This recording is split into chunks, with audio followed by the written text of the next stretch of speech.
दिल्ली सरकार के घर घर राशन पहुंचाने की योजना को लेकर विवाद लगातार गहराता जा रहा है। कुछ देर पहले अरविंद केजरीवाल ने प्रेस कॉन्फ्रेंस करके घर घर राशन योजना पर केंद्र की तरफ से जो रोक लगाने की बात आई है सामने, उस पर उन्होंने तमाम सवाल खड़े किए और उन्होंने साफ तौर पर कहा कि मैं अपील करना चाहता हूं केंद्र सरकार से कि ये वक्त मिलजुल कर काम करने का है। लोगों तक राशन पहुंचाने की जो कोशिश हम कर रहे हैं उसमें जो कुछ भी ऑब्जेक्शन केंद्र की तरफ से लगाया गया उसको हमने दूर करने की कोशिश की है। केंद्र सरकार चाहती थी कि इसमें से मुख्यमंत्री शब्द हटा दिया जाए, मुख्यमंत्री घर घर राशन योजना, तो हमने मुख्यमंत्री भी हटा दिया है। और अब उसी का जवाब देने के लिए बीजेपी की प्रेस कॉन्फ्रेंस हो रही है। एक बार सुनते हैं संबित पात्रा क्या कुछ कह रहे हैं। एक तरह से देश को और दिल्ली की जनता को बरगलाने की कोशिश की, उस विषय को देखा है। और आज मैं बहुत स्पष्ट रूप से ये अरविंद केजरीवाल जी ने जो ड्रामा किया है और जो सच्चाई को आपसे छुपाने की कोशिश की है, उस सच्चाई को आपके सामने रखूंगा। बंधुगण, अरविंद केजरीवाल जी ने इस प्रकार से एक पिक्चर पेंट किया कि मोदी जी जो हैं वो दिल्ली की गरीब जनता को जो उनका अधिकार है, उनका राशन है, उससे वंचित रख रहे हैं और डोर टू डोर जो डिलीवरी होनी चाहिए राशन का, कहीं ना कहीं इस डोर टू डोर डिलीवरी को रोकने की कोशिश कर रहे हैं। मित्रों, ऐसा नहीं है। हकीकत क्या है? पहले तो मैं आपको बताना चाहूंगा कि मोदी जी ने अर्थात केंद्र सरकार ने दिल्ली की लगभग 72.78 लाख लोग जो नेशनल फूड सिक्योरिटी एक्ट के अंतर्गत आते हैं, उनके लिए मोदी जी ने क्या किया है और क्या दिया है जहां तक राशन का संबंध है। देखिए, दो स्कीम है अभी। एक स्कीम है नेशनल फूड सिक्योरिटी एक्ट, जिसको NFSA कहते हैं, और दूसरा स्कीम है प्रधानमंत्री गरीब कल्याण योजना। आप जानते हैं मोदी जी पूरे हिंदुस्तान के 80 करोड़ जनता को मुफ्त राशन मुहैया करा रहे हैं कोविड के समय में। तो ये दो स्कीम के अंतर्गत दिल्ली में भी जो गरीब बंधु हैं, उनको भी, जो मजदूर हैं, जिनको आवश्यकता है, उनको भी मोदी जी राशन पहुंचा रहे हैं। कितना राशन अभी तक पहुंचाया गया है और कितना पहुंचा है, इसका हिसाब किताब हम देंगे। देखिए, याद रखिए, भारतीय जनता पार्टी हिसाब किताब में विश्वास रखती है, ड्रामा में नहीं। हम चाहते हैं कि हकीकत आपके सामने जाए। ये जो नेशनल फूड सिक्योरिटी एक्ट है, इसके अंतर्गत 37,400 मीट्रिक टन राशन या अनाज आज तक दिल्ली को मोदी जी ने भेजा है। और दिल्ली सरकार ने जो उन्होंने खुद हिसाब दिया है कि मई के महीने में इसका लगभग 90% डिस्ट्रीब्यूट कर दिया है। और दूसरा स्कीम जो है वो प्रधानमंत्री गरीब कल्याण योजना का है। में मई जून, अभी जून महीना चल रहा है, और मई जून और जून के 5 तारीख तक का आपको हिसाब दूंगा। इन दोनों महीनों में जो दिल्ली का कोटा है उससे अधिक 72,782 मीट्रिक टन यह अनाज जो है मोदी जी ने दिल्ली को भेजा। दिल्ली ने कितना उठाया? दिल्ली 53,045 मीट्रिक टन ही उठा पाई, अर्थात सारा उठा नहीं पाई, इतना ही उठा पाई। और ये जो 53,000 मीट्रिक टन उठाया है उन्होंने अपने कोटे में से, उसका मात्र 68% ही उन्होंने डिस्ट्रीब्यूट किया है।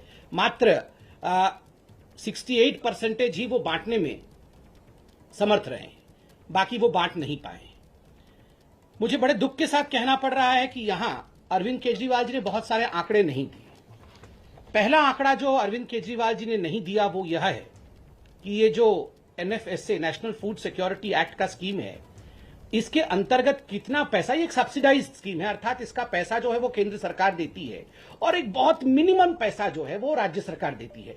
अरविंद केजरीवाल जी कितना पैसा देते होंगे, मिनिमम जो पैसा है वो कितना देते हैं, और मोदी जी कितना देते हैं? अब देखिए, दो राशनों की बात करेंगे हम। एक तो गेहूं की बात करेंगे और एक हम चावल की बात करेंगे।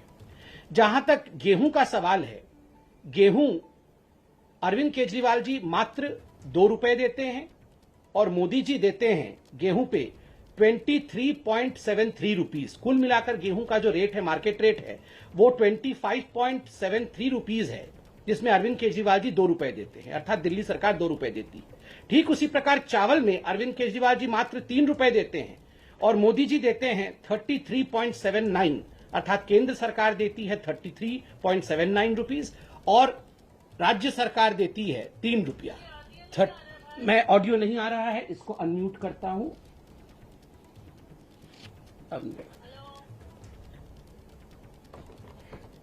तो स्वाभाविक रूप से आप देखिए जो अधिकांश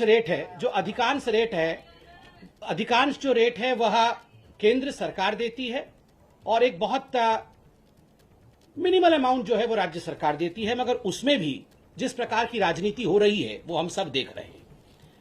बंधुगण, ये जो नेशनल फूड सिक्योरिटी एक्ट है, यह एक राष्ट्रीय स्कीम है, यह एक नेशनल स्कीम है। ये पूरे राष्ट्र में, पूरे भारतवर्ष में एक यूनिफॉर्म स्कीम के अंतर्गत काम करती है, यूनिफॉर्मिटी के साथ काम करती है, चाहे वो दिल्ली हो, चाहे वो उड़ीसा हो, चाहे वो बंगाल हो, चाहे वो कोई भी राज्य हो, हर राज्य में यूनिफॉर्मली काम करती है और कोई भी राज्य इसको डिसरप्ट नहीं कर सकता है। कोई भी राज्य का यह अधिकार नहीं है कि नेशनल फूड सिक्योरिटी एक्ट को बंद कर दे और अपने तरीके से उसी स्कीम में से स्कीम निकाले। देखिए, अगर अरविंद केजरीवाल जी वाकई गरीबों के बीच में इसके अतिरिक्त कोई राशन बांटना चाहते हैं और वो चाहते हैं कि वो गरीबों का कल्याण करे, इसके ऊपर कल्याण करे, तो उसके लिए अरविंद केजरीवाल जी राशन प्रोक्योर कर सकते हैं। जो केंद्र सरकार देती है उसके अलावा भी राशन खरीद सकते हैं और नोटिफाइड रेट में खरीद सकते हैं।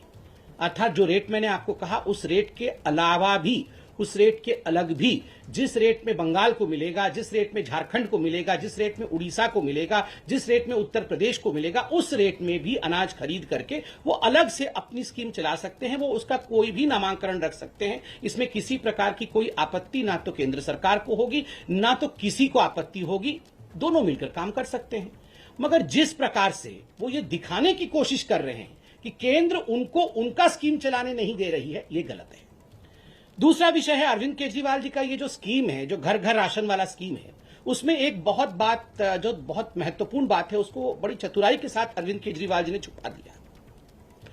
उसमें एक प्रावधान है कि आप ये जो राशन है, जो आप फेयर प्राइस शॉप में पाते हैं, उस राशन को दिल्ली के कुछ एजेंसीज उठा लेंगे और जैसे कि गेहूं है उसको आटा बनाया जाएगा और जैसे चावल है उसकी सफाई की जाएगी और इसके लिए कुछ एक्स्ट्रा चार्ज दिल्ली की सरकार लगाएगी। देखिए, नेशनल फूड सिक्योरिटी एक्ट में कोई भी एक्स्ट्रा चार्ज के विषय में नहीं बताया गया है कि कोई एक्स्ट्रा चार्ज कोई भी राज्य लगा सकती है। जो केंद्र के नियम है उन्हीं केंद्र के नियम के मुताबिक चलना पड़ेगा। एक्स्ट्रा चार्ज कोई लगा नहीं सकता है। मगर मुझे दुख के साथ कहना पड़ रहा है कि अरविंद केजरीवाल जी ने इस महत्वपूर्ण विषय को, कि गरीबों से वो कितना एक्स्ट्रा चार्ज लेना चाहते थे, इस विषय को अरविंद केजरीवाल जी बताते नहीं है। इस विषय को अरविंद केजरीवाल जी छुपा देते हैं। और केंद्र सरकार ने स्पष्ट रूप से कहा है कि आप कोई भी केंद्र का जो कानून है, केंद्र का जो स्कीम है, उसमें एक्स्ट्रा चार्ज लगा करके उसे अलग तरीके से राज्य में रख नहीं सकते। तीसरी बात है, देखिए अरविंद केजरीवाल जी, आपने कहा कि आप गरीबों का भला चाहते हैं। One nation one ration card, पूरे राष्ट्र में एक राशन कार्ड हो, इसका प्रावधान केंद्र की सरकार ने किया था। बाकी राज्य इस काम को कर रहे हैं, आगे बढ़ा रहे हैं। मुझे दुख के साथ कहना पड़ रहा है बंधुगण कि दिल्ली की सरकार ने इस विषय को मना कर दिया कि वो one nation one ration card में आगे नहीं बढ़ेंगे और आज उन्होंने इस काम को आगे नहीं बढ़ाया है, जिसके कारण हजारों हजार जो मजदूर होते हैं, जो गरीब होते हैं, जो माइग्रेंट लेबर्स होते हैं, आज वो राशन से वंचित रह रहे हैं। जबकि यह प्रावधान बिना किसी पैसा खर्च के दिल्ली सरकार आराम से कर सकती थी। केंद्र ने इसका सारा प्रायोजन किया हुआ था और केंद्र ने बार बार चेताया है केजरीवाल जी को कि केजरीवाल जी, आप one nation one ration card इसको फॉलो करिए, इसको आप बनाइए। देखिए, अरविंद केजरीवाल जी कह रहे हैं कि वो घर घर जाके राशन देंगे और डोर स्टेप डिलीवरी करेंगे। बंधुगण, ये डोर स्टेप डिलीवरी सही व्यक्ति को हो रहा है कि नहीं, गरीबों के पास ये राशन पहुंच रहा है कि नहीं, ये कैसे मालूम पड़ेगा? उनका कहना है कि हम बायोमेट्रिक सिस्टम के माध्यम से जान जाएंगे कि डोर टू डोर डिलीवरी हो रहा है कि नहीं।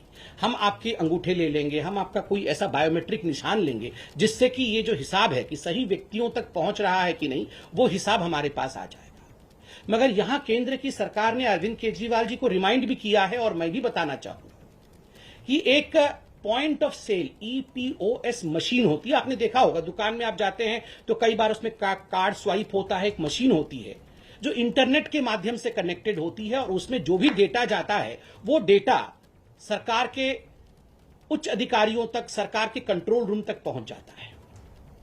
2018 के अप्रैल के महीने से अरविंद केजरीवाल जी ने दिल्ली के जो 2000 फेयर प्राइस शॉप है जहां ये राशन वितरित किए जाते हैं, उन्होंने ये जो पीओएस मशीन है, ईपीओएस मशीन है जो इंटरनेट के माध्यम से काम करते हैं, उन्हें बंद करवा दिया था और सब कुछ एक हाथ की प्रक्रिया से, एक मैकेनिकल प्रक्रिया से आरंभ कराया था। तो आप बताइए, सही गरीब तक जा रहा है या नहीं, ये राशन उचित व्यक्ति तक जा रहा है या नहीं, ये कैसे मालूम पड़ेगा जब आपने पीओएस मशीन ही बंद कर रखा है। और अब बहुत कहने के बाद आपने पीओएस मशीन चालू करने की बात की है। और दिल्ली की जनता को जान के आश्चर्य होगा, छोटे छोटे राज्य जो दूर दराज इलाके में हैं, जिनके पास इंटरनेट की सप्लाई भी नहीं है या कम है, उन छोटे छोटे राज्यों ने पीओएस मशीन लागू कर रखा है। इन छोटे छोटे राज्यों ने इनका 80% से अधिक आधार कार्ड ऑथेंटिकेशन है। अर्थात ये जो आधार कार्ड के माध्यम से, कि आधार कार्ड एक गरीब व्यक्ति के घर में अरविंद केजरीवाल जी जाते हैं, उनको राशन देते हैं, तो आधार कार्ड के माध्यम से कि इस व्यक्ति को राशन पहुंचा कि नहीं, ये आधार कार्ड के माध्यम से मालूम पड़ता है। जो नेशनल एवरेज है वो 80% का है, किंतु दिल्ली में आधार कार्ड ऑथेंटिकेशन 0 है। अर्थात अरविंद केजरीवाल जी ने इस पे कोई काम नहीं किया है। हमें मालूम ही नहीं पड़ेगा कि अरविंद केजरीवाल जी ये राशन उठा करके किसको दे रहे हैं। तो आप बताइए, क्या ये एक बहुत बड़ा स्कैम, मैं तो कहूंगा ये स्कैम होते होते रुका है। ये बिल्कुल 25 तारीख से जो अरविंद केजरीवाल जी ये जो राशन डाइवर्टिंग सिस्टम, ये कहीं ना कहीं राशन को डाइवर्ट करना चाहते थे। ये इतने बड़े स्कैम को करना चाहते थे कि आप देखिए, जिस व्यक्ति तक ये राशन पहुंचना चाहिए उस व्यक्ति तक ये राशन नहीं पहुंचेगा, और ये राशन न जाने किसके पास पहुंच जाता। ना उसका आधार कार्ड ऑथेंटिकेशन है, ना वहां ईओएस मशीन है। और आखिरकार बाद में आप दिल्ली में देखते कि 7, 8, 10 गुना अधिक इन्फ्लेटेड प्राइस में गेहूं और चावल आपको दिल्ली में मिल रहा होता। यही अरविंद केजरीवाल करना चाहते थे। मैं ऐसा क्यों कह रहा हूं?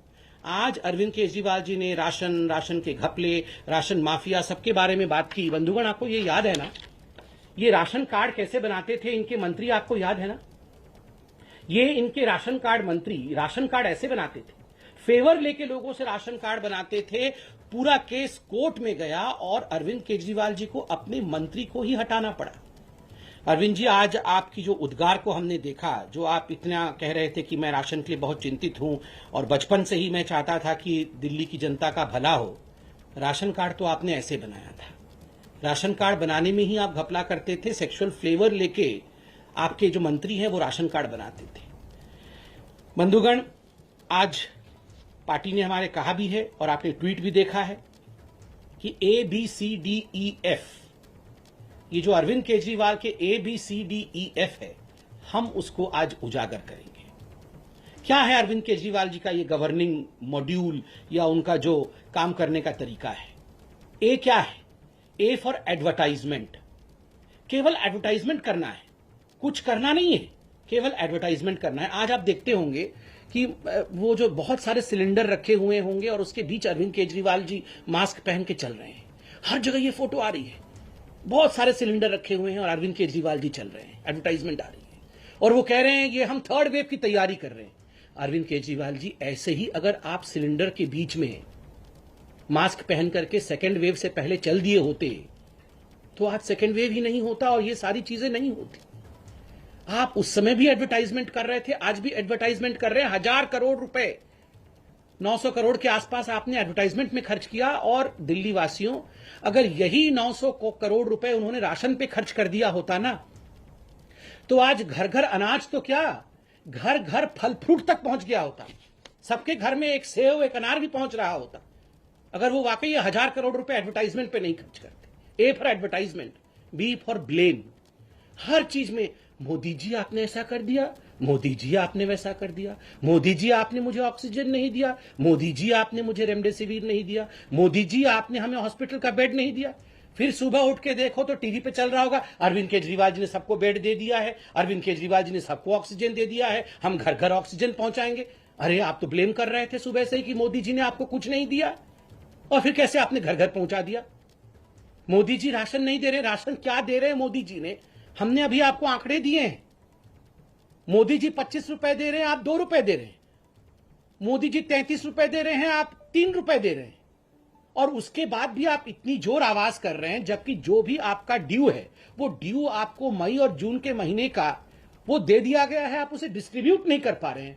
फिर भी B for blame, A for advertisement and B for blame, C for credit. हर चीज में क्रेडिट लेना है जी इनको, बस क्रेडिट। सुबह से उठकर दोनों भाई अरविंद केजरीवाल और मनीष सिसोदिया दो डायरेक्शन में निकल जाते हैं, क्रेडिट लेने की डायरेक्शन। अरे आप तो खुद ही बोलते हैं हमें काम करने नहीं दिया जा रहा है, कोई भी नहीं चाहता है कि दिल्ली सरकार काम करे। मोदी जी आपको सारे अड़ंगे अटका के रखे हुए हैं, कोई भी आपको आगे नहीं बढ़ने दे रहा है, फिर काहे चीज की क्रेडिट ले लेते हैं जी। मोहल्ला क्लिनिक खोल दिया जी हमने, पूरे विश्व का सबसे बड़ा मोहल्ला क्लिनिक है। आप देखिए हर गली कोने में मोहल्ला क्लिनिक है। इतना क्रेडिट लिया आपने, फिर निकला क्या? खोदा पहाड़ निकली चुहिया। वो मोहल्ला क्लिनिक का क्या हो रहा है जी, आप बताइए। और तो और मैं तो आपको एक जजमेंट भी पढ़ के सुनाऊंगा, पहले एबीसीडी कंप्लीट करें।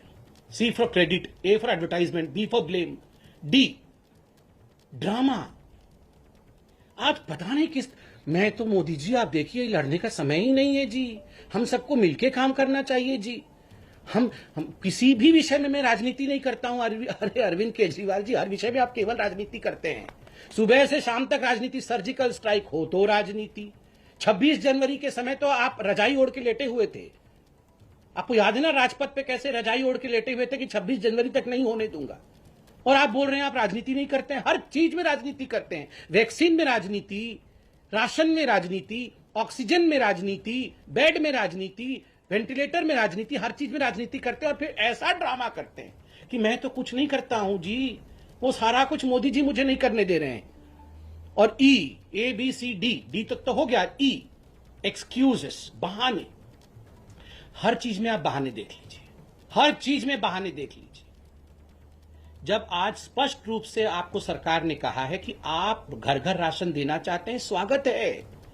अनाज है, गोदाम में अनाज है, आप आए, अनाज खरीदें। और जिस प्रकार भी मुख्यमंत्री घर घर योजना चलाना चाहते हैं, केजरीवाल जी घर घर योजना चलाना चाहते हैं, कौन रोक सकता है जी आपको? आप आइए, गोदाम से जो नोटिफाइड रेट है उसमें खरीदिए, खरीद के जाके घर घर बांटिए, कोई आपत्ति नहीं है। नहीं, जो मोदी जी दे रहे हैं उसी में अड़ंगा फंसाना है और फिर बाद में रोना भी है, एक्सक्यूज भी ढूंढना है कि देखो जी मोदी जी ने नहीं करने दिया। अपना सारा पैसा एडवर्टाइजमेंट पे खर्च कर देना है, और जो एक नेशनल यूनिफॉर्म स्कीम चल रहा है उसको कैसे नहीं होने देना है, ये आपने देखना है। E for excuse. और जब A for advertisement, B for blame, C for credit, D for drama और ई फॉर एक्सक्यूज होगा तो स्वाभाविक है एफ फॉर फेल्योर। गवर्नमेंट का पूरा फेल्योर हो गया है। ना एक हॉस्पिटल बनाया, ना कोई इंफ्रास्ट्रक्चर बनाया, ना वेंटिलेटर प्रोक्योर किया, ना ऑक्सीजन प्लांट बनाए। कभी कहते हैं इस महीने में 44 ऑक्सीजन प्लांट बन जाएगा, उसके अगले दिन कहते हैं 84 बना देंगे जी। मतलब क्या मजाक बना के रखा हुआ है, बन तो एक भी नहीं रहा है। कभी 44 बना देंगे, कभी 64 बना देंगे, कभी 84 बना देंगे, फिर सुबह आके मोदी जी ने बनाने नहीं दिया। तो अरविंद केजरीवाल जी, ये A B C D E F के ड्रामा को बंद करिए। और मैं एक विषय भी आपके सामने केजरीवाल जी रखना चाहता हूं। आज आपने एक ऐसी बात कही जो आपको शायद नहीं कहना चाहिए था। देखिए केजरीवाल जी, आपने कहा कि ये जो दुकानदार हैं ये सुपर स्प्रेडर हैं। बिल्कुल नहीं है जी, ये दुकानदार हमारे रीढ़ की हड्डी हैं। दिल्ली में जितने भी दुकानदार हैं, मैं तो उनके पैर को छू के नमस्कार करता हूं जी, बीजेपी तो उनके पैर को छू के नमस्कार करती है। ये दुकानदार हमारे बच्चों को, हमें राशन देते हैं। कोरोना के समय बेचारे इतने दिन तक लॉकडाउन में रहे हैं, आप इनको कह रहे हैं कि ये सुपर स्प्रेडर है और ये हमारे बच्चों को मार डालेंगे। हमारे दुकानदार हमारे बच्चों को क्यों मार डालेंगे भला? आपने कहा कि माँ बाप दुकानों में आ जाएंगे और फिर माँ बाप को कोरोना हो जाएगा और फिर हमारे बच्चों को। आप डराते क्यों हैं लोगों को, क्यों डराते हैं? ये अनलॉक की प्रक्रिया तो आप अपने हिसाब से चला रहे हैं, ऑड इवन नंबर करके। फिर आपने ये स्टेटमेंट क्यों दिया कि ये दुकानदार जो है वो सुपर स्प्रेडर है?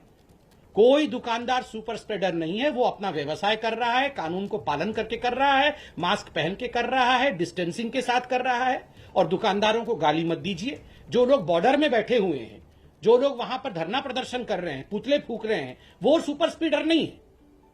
ये बेचारे दुकानदार जो हैं ये सुपर स्प्रेडर बन गए। मुझे लगता है इस प्रकार की भाषा का प्रयोग अरविंद केजरीवाल जी को बिल्कुल नहीं करना चाहिए।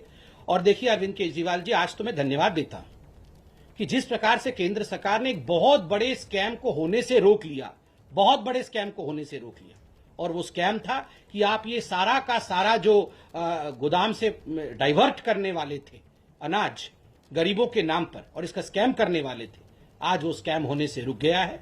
मुझे लगता है ये दिल्ली की जनता के लिए बहुत राहत का विषय है। बहुत बहुत धन्यवाद।